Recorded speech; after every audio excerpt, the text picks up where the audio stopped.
Alright, welcome back to the channel. In this video I'm going to crack on with the passenger side wheel arch. So at the moment we've got the Series 1, the genuine Series 1 arches blended in, but we're going to be doing the same as we did in the last one. So we're going to basically just rip them off, feather out all of the filler, because there's a load of filler on here, which is why I'm getting rid. Get rid of all the filler, and I'll get rid of the side skirts, the RS option side skirts as well, because obviously we've got the big kit going on. And then we're going to work on cutting out the arch and hopefully start to cut it in like on the other side. So I've been absolutely dreading this one because it's just going to get me absolutely full of shit, but it's one of them things that needs doing, because once this section's done and I've tubbed it like the other side inside and out, we're ready to put the running gear on. I can fit the prop. I've not done the PPF yet. I can get the prop fitted and we can at least have a go at driving it back and forward. Well, once I've got a fuel tank fitted in, so that's not a big job. So hopefully in the next few weeks it's going to at least be able to move under its own steam. I'm deliberating over this PPF though now, so I think I'm going to have a go at welding it, but I also might make something into the chassis to chassis mount the rear diff, because if I ever want to go down a different option by way of engine in the future, I may want to go another option. So it might be a good idea while I'm doing this to at least make some mounting brackets that will hold the rear diff in place. But obviously I need to get it in to do that, so I think that's going to be something I'm going to do anyway. So even if it's I use the PPF now, I at least want that option to have a solid mount diff, or at least with some sort of mount on it. So I'm going to do a little bit of research on that, and that'll be something for a future video that I will incorporate into like the boot floor or something like that.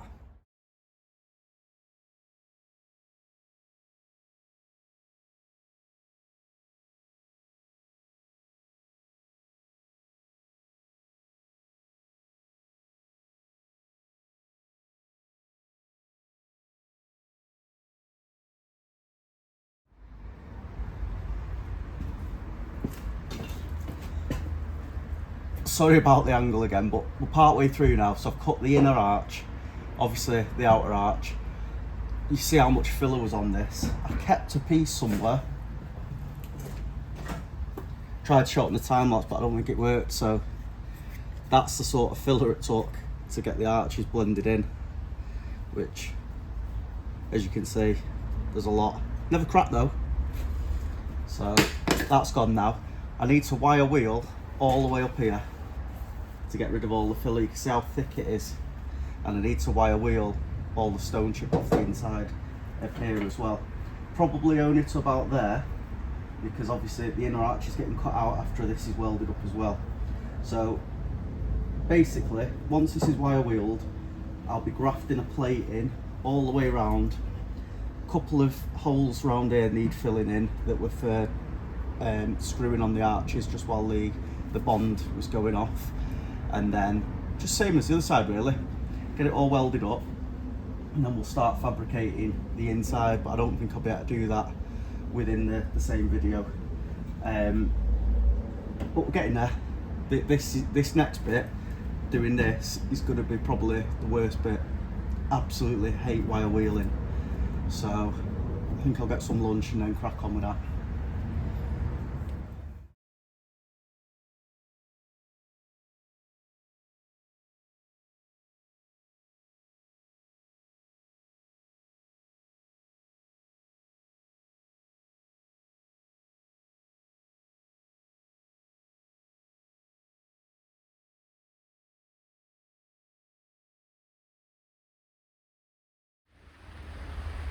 Alright, so cutting in now. The floor is a bit of a mess, but we've got obviously the arches removed, all the filler removed, all the stone chip removed. I've taken off all the lips there, ready to seam weld. I've got to patch up that little section there still. I've knocked that back just a touch, and we're ready now to start piecing up this section here. That's the outer sill that wants repairing, just like on the other side, but that little bit can wait. Probably want to take him back to about here, but I need to strip off that sides because there's probably more to do. That can wait until it's on its wheels. As you can see in here, you can still see the box section running through there. I'll seam weld all that up now I'm at this position, and then we'll plate on top of that as well. Seam weld that little lip there, ready to take in the section there when the tub's in. But for now, we're just going to get this little filler piece put in. I've brought it a tiny bit lower than the other side, so I've not got to mess around as much up at the top. But obviously it's hidden completely. The arch comes down to about here, and it's like this far, excuse me, out anyway, so that shouldn't matter. Just wants a little slither in there. I might even cut a bit more out of that, but we'll have a look how that goes in. See underneath the floor there, still looking good. A little bit of surface rust on here, but that's going to get sandblasted, as I mentioned I think on the last video. Sandblasting kit, a couple of compressors there, another one there, and then the main one in the garage there. I'll just show you the other garage actually as well. So I have spent a couple of evenings, so it's raining out here, a couple of evenings sorting this out. So that's my scissor lift, got space to get a car on there. It's actually 8 foot between the Metro and the toolbox, but the toolbox will wheel around, so I can either have it at the back there or at the front when I'm working on the car.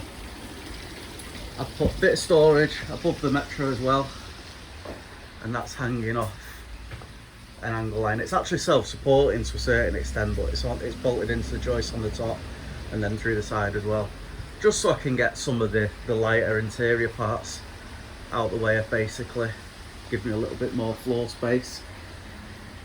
Boot and bonnet is over there, that TV needs to go in the tip. Radiator in there is up for sale on eBay. I was going to use it in here, but there's a big radiator behind there that heats this absolutely perfect. Right, so it's day 2 now on this. After I'd cleaned all that shit off yesterday, I just couldn't be arsed, to be totally honest. So got it all cleaned up all the garage floor, which I'll show you in a second. So today I'm going to start piecing in this part. So I think I'm going to go for potentially, I think, the cut and butt. So we're all solid steel all the way around now, and all we've got to add is about 1 inch on, a little bit less than on the other side, because as I said, I did take it a little bit further up on the other side, but it just made all this section up here a lot harder, and I was manipulating the steel around the window winder mechanism a lot more, and I really don't need to. And because this is all going to be covered, it's going to make absolutely no difference. No one's going to notice the symmetry, similar to the to where like the fuel tank pipe comes through. So it's not symmetrical on each side. So we'll start with this now and see how we get on.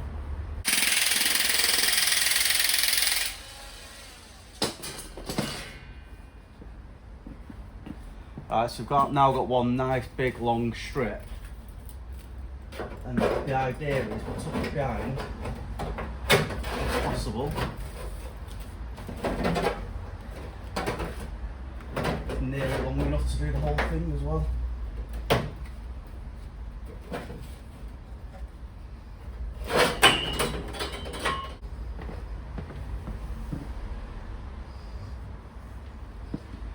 Right, so this section here, there's a reinforcing piece of the inner sill there, so that's just stopping it from tucking in.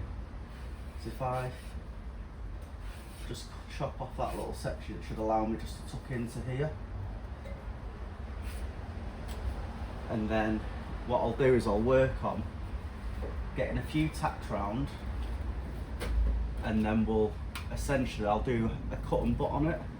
So I'll tack it round, manipulate it up to the arch, and then all there is on this side, which obviously you can't see, is about 4 inches, maybe 5 inches of plate needed, but it looks like I should be able to get this done in just the 2 pieces. So we'll chop this bit out now and see how it sits in.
need to clean the end of this.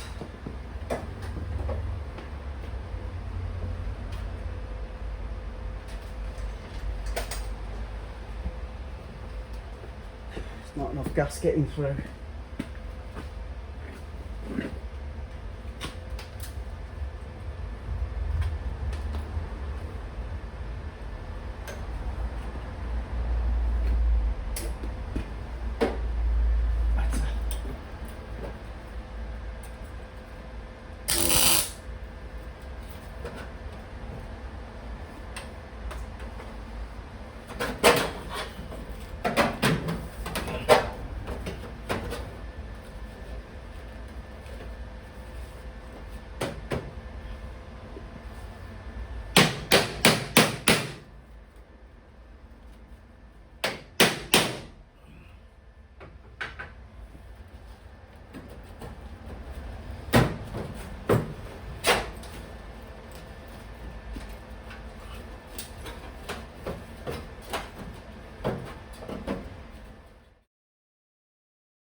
So that's stage one completed, other than this little section here, which I'll show you in a second.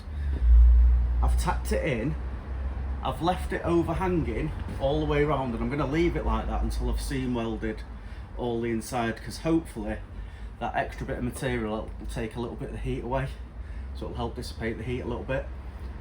Doesn't really matter if we get a little bit of warpage under here anyway, because it is all different shapes anyway. So I'll bring you a little bit closer. That wants tapping back just a little touch, but we've got this to sort out anyway. Going round, you can see got a nice little 1mm gap. Looks bigger from that angle, but it's a slitting disc, and we've got a load of tacks going all the way around down to there. This piece I've got to remake, so not too concerned there. And then round here we're overlapped, so I'll get all that seam welded. A little 5-minute break, I'll seam weld all the way around there. I'll probably do it in little sections and then fill them in afterwards, and sort of tap it away as I go.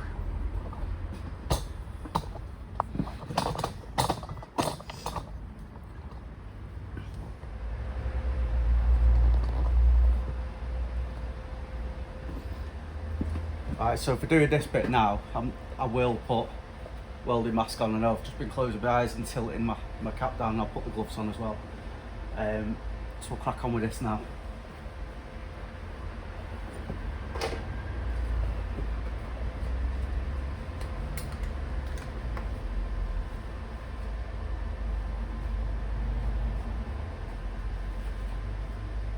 As I've mentioned in another video, this Amazon helmet works really well.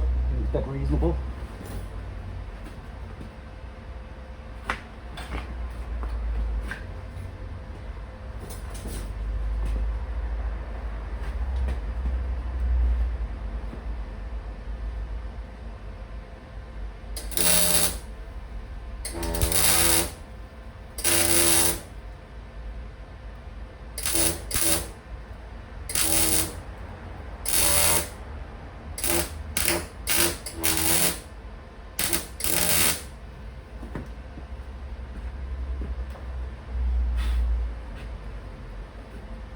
Try to see what angle is going to be best, because I can't face the light.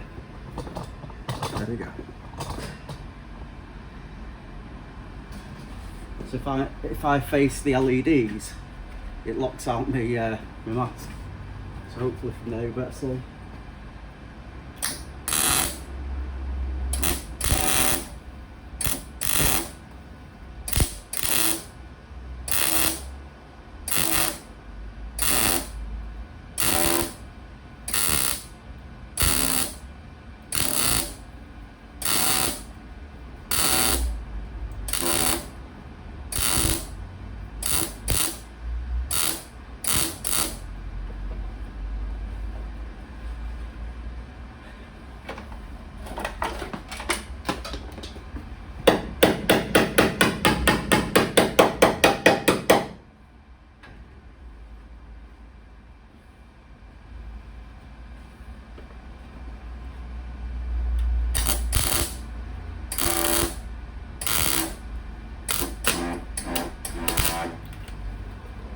Right, what I'm going to do here is, because it's quite thick, the bead that I need to lay down, I'm going to go from the top and work my way down so I can fill into the weld, and hopefully that'll allow me to get that bead, because doing it that way, you see I've just blown a little hole in it.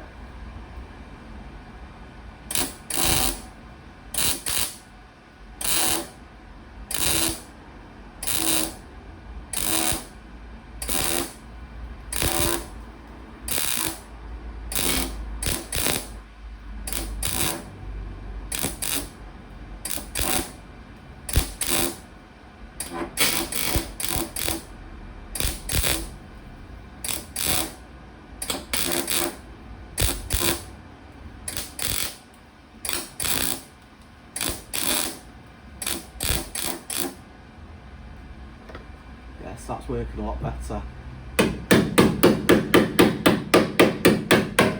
Obviously, I'm no professional welder, I'm self-taught.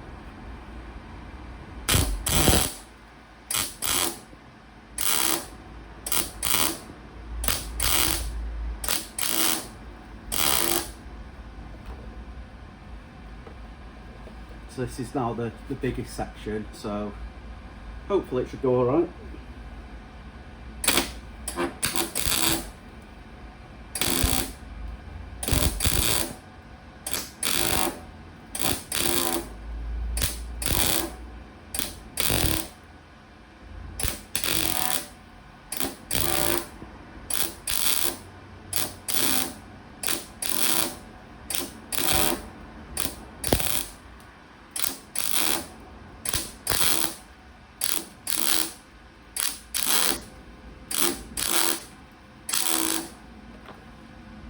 There you go.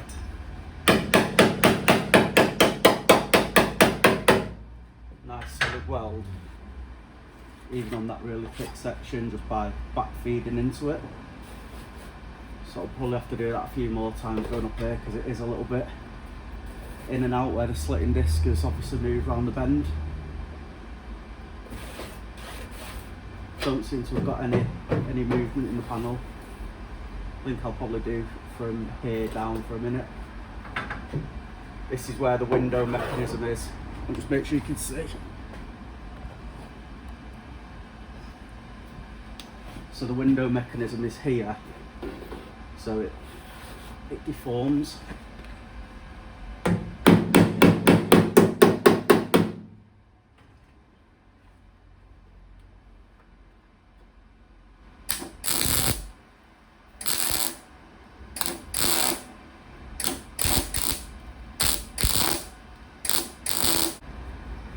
Nice bead round there. And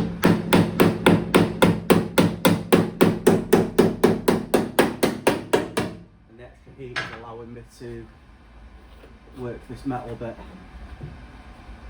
So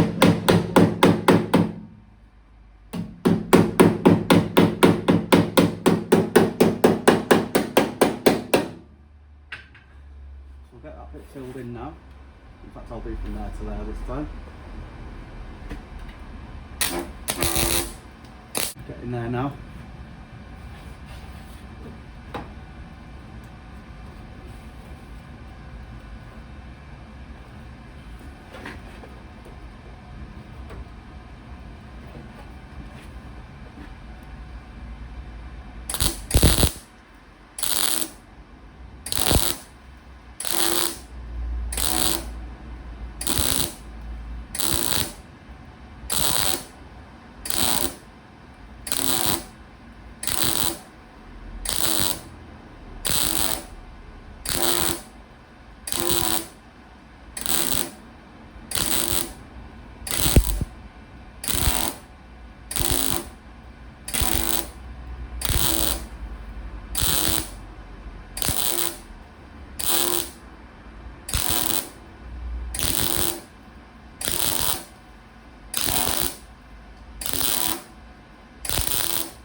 Alright, so I'm by no means the best welder in the world, but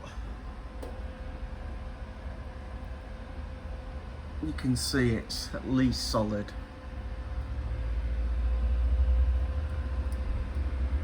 So I just need to carry on now, which I'll not bore you with.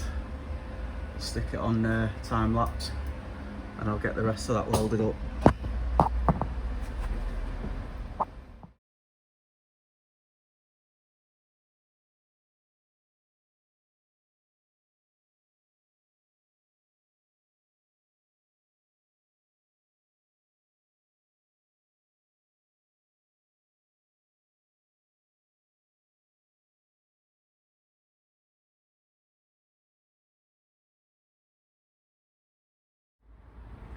Alright, so as you can see, not going to win any beauty contest, but fully welded, completely solid all the way around. Still got to do obviously the outside, but I want to get this piece finished first. Might have to do that on the next video anyway. And then what I'll do, this bit's not so bad here, but I'll be chopping it from the outside, taking it off and then doing a butt weld all the way around. Try and make it as smooth as possible so that obviously dirt doesn't attract. This section I'll just smooth off as best I can. I'm gonna have to have a filler piece made there when we make that sill anyway, so that's going to require some more work, but we're getting closer. Obviously all this still needs plating in, which is another job before the rear tub can be made. And once that rear tub's made, wheels can go back on. I'm excited for that.